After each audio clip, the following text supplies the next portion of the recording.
একটা মজার ব্যাপার কি জানেন, শ্বশুর বাড়িতে যখন আপনি কাজ করবেন তখন আপনাকে মনে রাখতে হবে যে এটা আপনার শ্বশুর বাড়ি না, এটা হচ্ছে আপনার নিজের বাড়ি।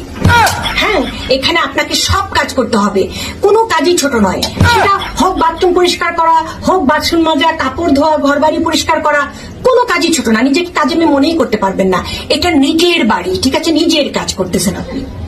কিন্তু এই শ্বশুর বাড়িতে যখন আমি মানে কোনো কথা বলবো তখন আমাকে মনে করতে হবে যে এটা শ্বশুর বাড়ি, বাবা বুঝে শুনে কথা বলতে হবে। এই কেন রে? হ্যাঁ, কাজ করার সময় নিজের বাড়ি বানিয়ে দিয়ে কাজের বেটি বানিয়ে দাও, আর হচ্ছে কথা বলার সময় তখন এটা শ্বশুর বাড়ি হয়ে যায়। এটা কোন ধরনের নিয়ম?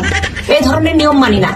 আমি যদি অক্লান্ত পরিশ্রম করে কাজ করি, ঠিক আছে, আমার একটু রাগ লাগতে পারে, ঠিক আছে, তোমাদের হেলে দেওয়া বাথরুমের যদি গু আমি পরিষ্কার করতে পারি, ফ্লাশটাও যদি আমার দিয়ে দিতে হয়, তাহলে একটু গন্ধযুক্ত কথা শোনারও অভ্যেস করে নাও।